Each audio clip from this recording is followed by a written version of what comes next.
Hey, Southern Nevada, let's talk about your tap water. Despite its hard, mineral-rich taste, your water surpasses drinking standards, so don't confuse hard water with its quality. Sourced from the Rocky Mountains, your water is analyzed more than 328,000 times a year and treated and monitored 24/7 by a team of technical experts. Learn more about the testing of your water at snwa.com. SNWA is a not-for-profit water agency. Hey y'all, executive producer Layla Mohammed here. Vegas residents know hard work, but you don't have to do it all yourself. TaskRabbit has been helping locals in the Neon City for over a decade with everything from furniture assembly to minor home repairs. Don't let that to-do list run your weekend.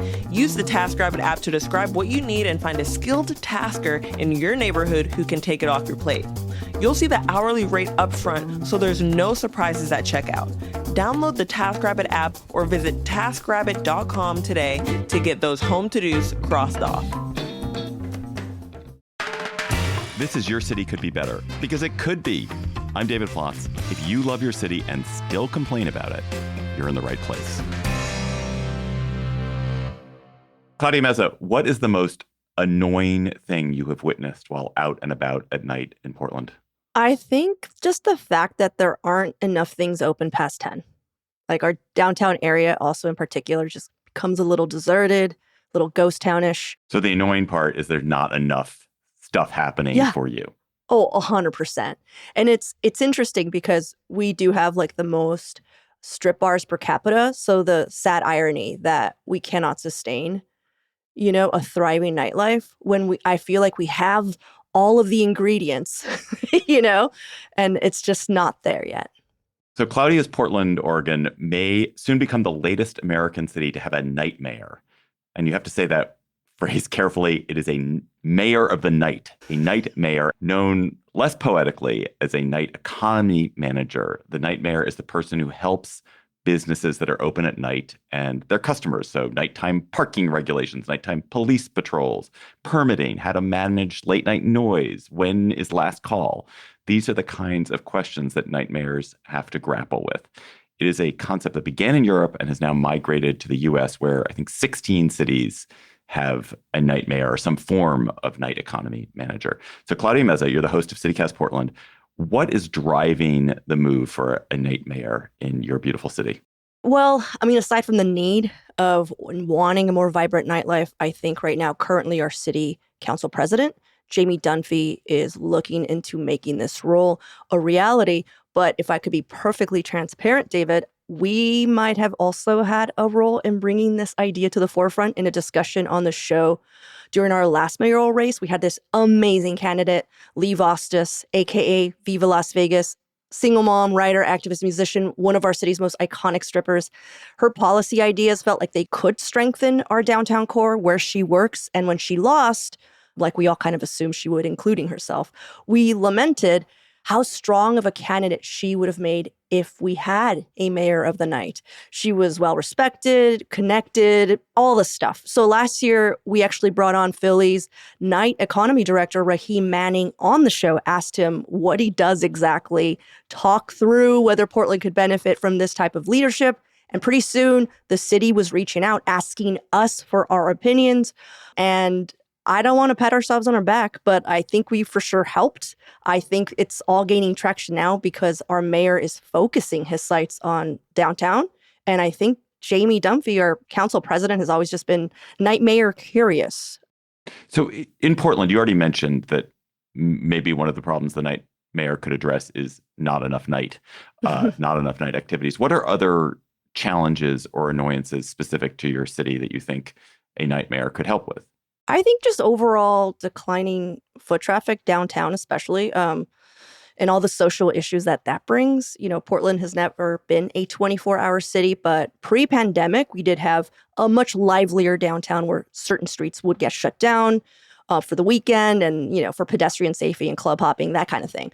But that's not the norm now. And when you have more deserted streets, you get more vandalism, more petty crime, more tents popping up in front of businesses, which is an issue for them. Broken wind, all that stuff, stoop poopers, which is real. And that all creates an environment. Yeah, Wait, what? People who poop on your stoop? People poop on stoops, poop stoopers. Y'all know to have that in DC? I'm pretty sure you probably do. we do. You do. We probably do. So all of that creates an environment where citizens stay away from certain areas. And then they start seeing downtown is not safe, dirty, et cetera, all that stuff. And who is having to deal with all that are the businesses down there trying to make it. So as stats have proved, what makes a city street safer sometimes isn't more cops. It's actually people existing in those spaces. So it would be a logical conclusion that focusing on a thriving nightlife could positively impact downtown overall at all times of the day. So what kind of issues do night mayors work on, and why is it important to have a specific person whose job it is to focus on those issues? And the more specific and vivid you can be here, the better. Okay, so from my understanding, they act as like liaisons between city officials, police, residents, and businesses to manage and support the nightlife industry. They're facilitating permitting, zones, all that stuff for the clubs, venues, restaurants. They're also coming up with cultural activities and promoting them. They're essentially that like link between the 9 to 5 city hall schedule and the nightlife's actual working hours. When we had Raheem on, he said the most consistent issue he was dealing with at that point were noise complaints. So not sure how that would play out in Portland since our downtown does not have a high concentration of residents, but that's what he was dealing with in Philly. And why does that need I guess my question is really, why does that need a person who is, I love the title of night mayor or even night economy manager. I love it as just like, it seems cool, but why do they need it and not, there are cops, there are bureaucrats who have jobs like issuing alcohol and beverage permits. Why do they need to have somebody specifically who is tasked with this? Because I think a lot of nightlife industry feels ignored by City Hall. They don't think there's enough cops, or if there are cops, they're not really focusing on the things that matter to them, like vandalism, just things that would affect their business. I know DC has a night mayor for very similar reasons. I know New York has one. So I think these are issues that have been figured like, oh, we're not really paying attention. They're not coming to City Hall. They're not coming to these meetings because they're asleep or, they're too busy because they're working. So I think that this niche was created out of necessity. If you were the night mayor, what would be the first thing you would do? If I were the night mayor, oh my God, it would be a nightmare for one. I think the first thing I would do was I would try to prove that it was working and that my job was needed. I come from a science background. So I would immediately be like, this is the quadrant that we're putting resources into and that this is our test quadrant. And we're going to see if this quadrant, if all the things that we're hoping happen here. And if they don't, freaking fire me, put that money somewhere else, hire one more cop. I don't know. So I think that's what I would do is I would literally give myself limitations because I think the issue when people come up with these jobs or these ideas, especially in a super liberal city because we're all pie in the sky, big hearts, bright eyes, we just cannot wait to spend taxpayer money. We bite off. The truest thing you've ever said, Claudia. But it's true. We bite off way too big, And so I would be like, okay, what is the smallest bite we could do to prove that this is working? That's really smart. I hope that your city council chair is listening to that.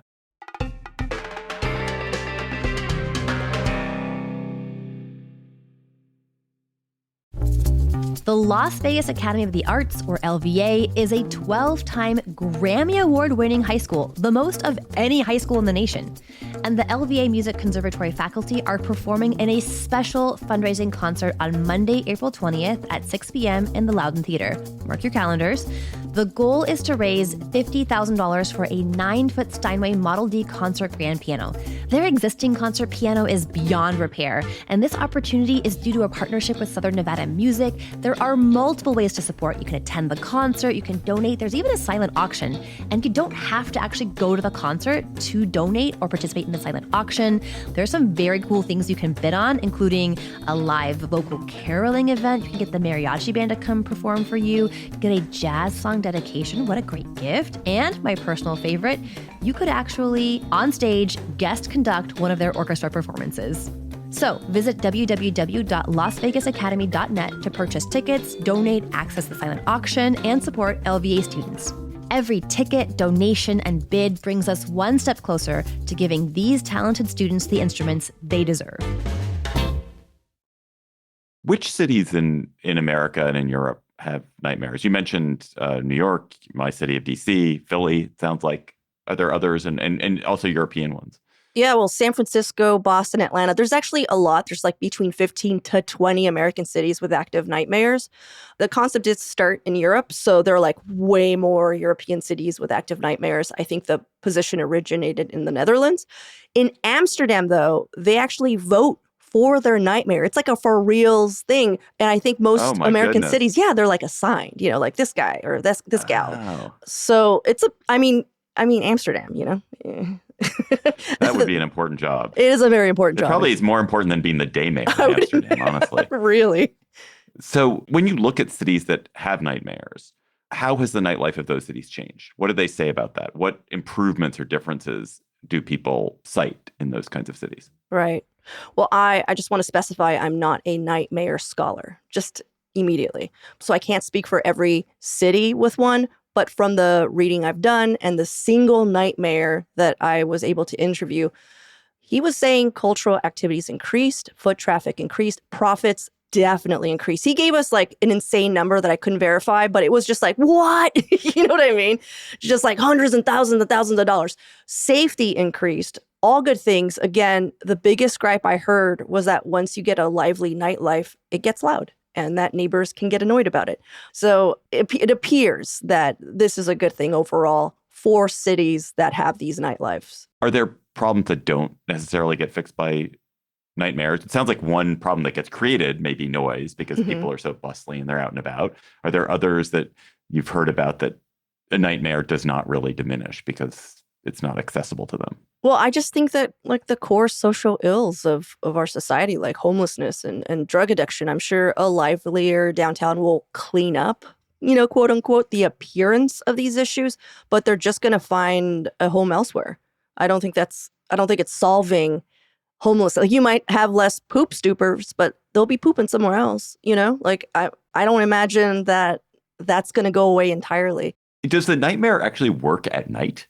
Is the job, you're like on 4 to midnight, or do you work during the day and then once in a while you'll go out at night just to see how things are going? But basically your job is like everybody else's job. It's kind of a 9 to 5-er. Well, when I was talking to Raheem, Philly's nightmare, he was like, yo, last night I was going to events, 11 p.m., midnight, visiting this business owner who wanted to talk to me, this business owner. And then I had to be at a city hall meeting at 8 a.m. So his schedule sounded painful to me.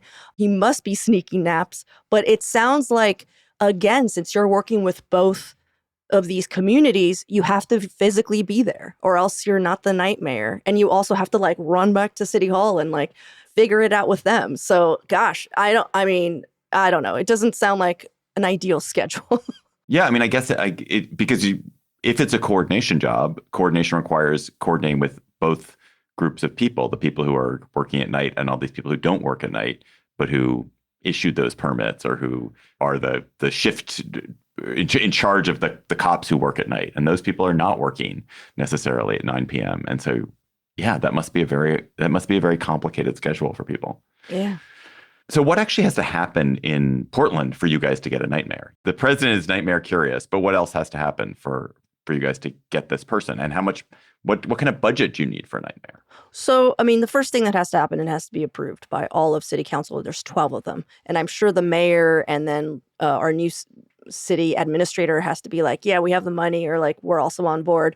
They're going to have to build the system of communication within City Hall, like how they're going to help shape policy, move permitting along. Because if they're like promising this person is going to, because also our permitting office, lovely people, just endless, just vague, just whole of red tape. So how are they going to be able to push stuff along further than them themselves alone? You know, the business owners by themselves, escalate complaints, all of that. They all got to figure that out, I would imagine. Because if they hire this person and they're like, oh, I don't know. I mean, like that's a person set up for failure. And so far there hasn't been legislation. It's just, why are they not getting around to it? I guess if you guys were talking about this a year ago, why aren't they getting around to it now? Well, you know, as you know, with funding and stuff, it's always like what pot of money it comes from. So, yeah, we might have $500,000, but was it assigned for this or for that? Or, do we have general fund money for this?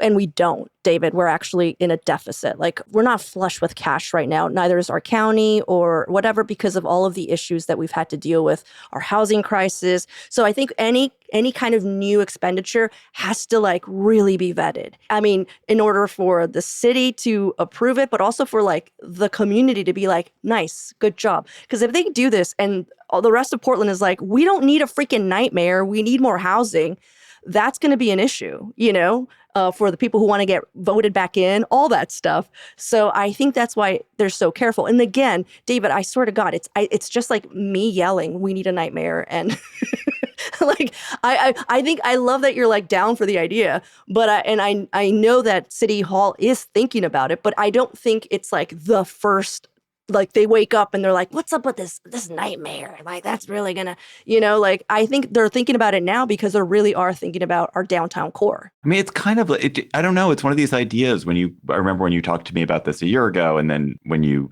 guys pitched this as an episode for Your City Could Be Better, I was like, this is so obvious. This is such an obviously good idea. Yeah. It's so obvious that there's this whole like incredibly important experience of city life, which is, why do people live in cities? One big reason they live in cities and not in other places is that cities hustle and bustle, and they hustle and bustle at times of day that like small towns don't. And those times of day are night. And yet the city, the kind of official city, except for cops, basically shuts down and sort of leaves. It's like, oh, you guys do your seamy stuff at night, and we'll check in with you in the morning. Yeah. Check in on all the crime. But it's so obvious that, like, oh yeah, if you just sort of applied some level of care and attention to the specific problems that come with the night, you'll get a better result. It's such a good idea. I can't believe you have to convince your city council president and your mayor that this is a real stretch. Yeah. I mean, we did have conversations with them. And I think at first they thought it would be like an honorary position. And I had to be like, you got to pay this person. This is a real job. It's not, this isn't a job. Walking around with a sash and things get done because somebody's wearing a sash at night. Right, That's not how that works. Right. But like, no, I think they're for reals thinking about it. I hope that it does get escalated. But I also trust that they kind of also know what's coming along the pike with like expenses, funding, all that. And if they're just like, we can't afford it right now, I would also believe them, because we're covering all of the expenditures, all of the federal cuts that are hitting us, and why it kind of hits harder for Portland because of our specific issues. So I understand what they're trying to balance. But if it's a good enough idea, and our mayor is pretty ambitious, and he really was like, I'm going to fix downtown, I feel like this is a perfect idea to start moving that along. Yeah. Come on, Mayor. All right. Last question of this segment, Claudia. What can Your City Could Be Better listeners in other cities take from this conversation to help make their city better? Maybe the takeaway is that if your city downtown core is struggling post-pandemic, like I know a lot of cities are, because I think those cities relied on workers rather than residents, like a lot of downtown cores. Focusing on nightlife, the arts, cultural events, maybe even getting more people interested in moving downtown is a viable option. I feel like that's where my city is going, and I'm personally very excited about it. For example, David, we just heard about the Pink Light District that's forming downtown. This is a poetic vision that it's starting from the pink blossoms of our cherry trees on our waterfront to the Big Pink, which is one of our most famous buildings downtown. You might have seen it when you visited, David. It's famously big and pink. So this Pink Light District, it's going to be amazing. I'm already so excited. It's going to have public markets, outdoor stuff, live music, food, drink. It's happening, and I'm so excited. I'm going to answer my own question, which we've digressed on. I mean, it's obvious. Like, one of the things, the question was, what can people in other cities do? This idea of the nightmare is an idea essentially that Claudia and the other CityCast Portland folks planted. Like, it was a completely citizen driven. So if you're in a city which could use something like this, maybe your mayor and your city council just don't know about this concept. Bring it to their attention. Yeah. That would be my answer. Okay. See, David, you should have just answered. I don't know why you're asking. I should have just answered. I don't know why you're here. David, what do you think? Well, I don't know. David, I think it's a great idea. I would say the Big Pink District.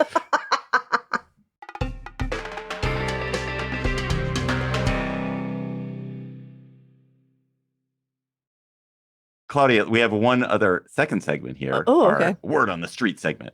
And our Word on the Street segment, slightly lighter, although how could we get even lighter? But we are. So Portland is a city that brands itself as weird. And it's like Austin does that as well. And there's some other cities that do that. But what do you do when things that are weird get normalized?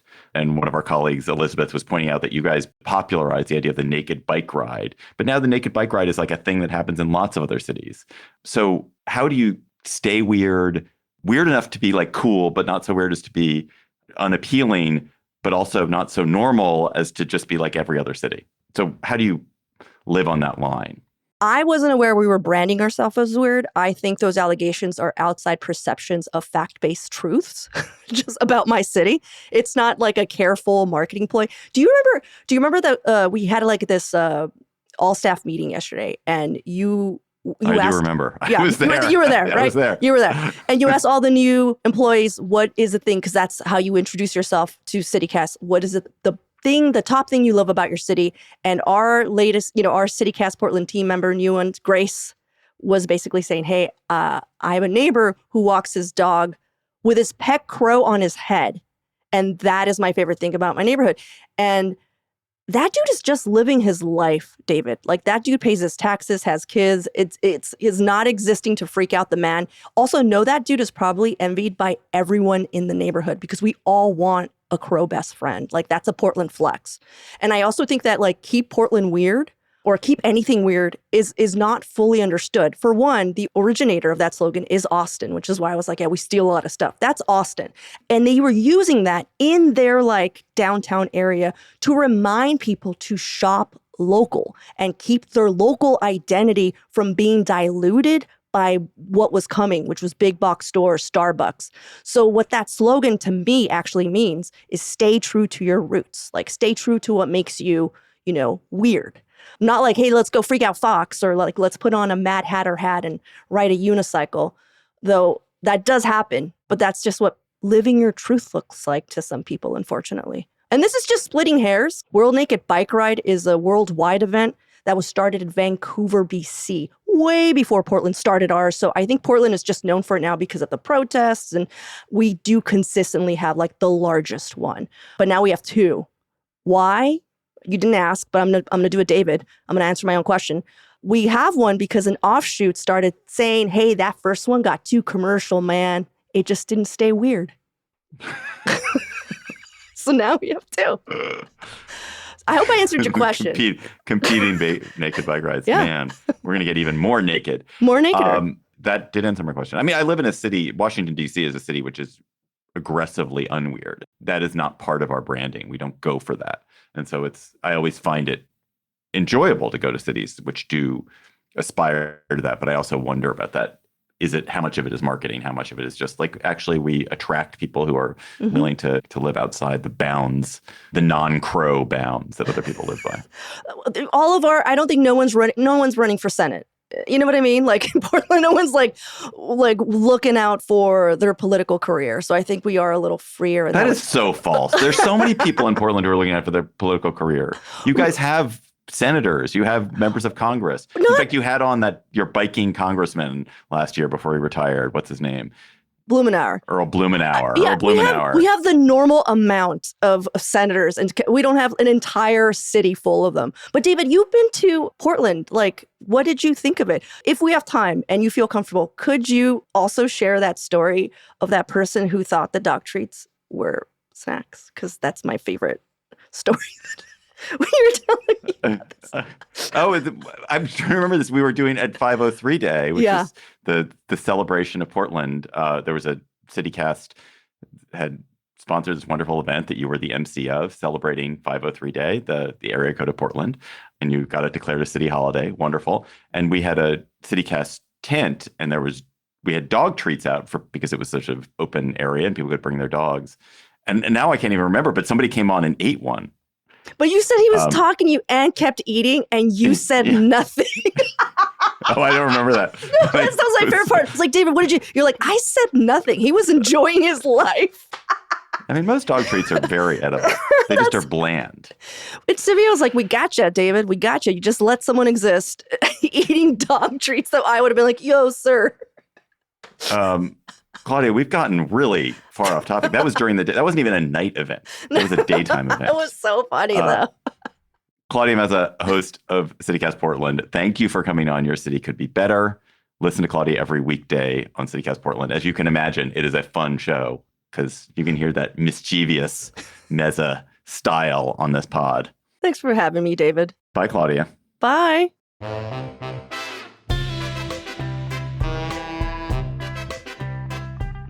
That is all for today's episode of Your City Could Be Better. I'm your host, David Plotz. Our producers this week were Lizzie Goldsmith, Elizabeth Kama, Priyanka Tilve, Claudia Meza, and John Natariani. Our music is by Carl Christensen. If you are enjoying Your City Could Be Better, please tell your friends, rate the show, leave us a review wherever you get your podcasts. We will be back next week with another conversation about how your city could be better. See ya.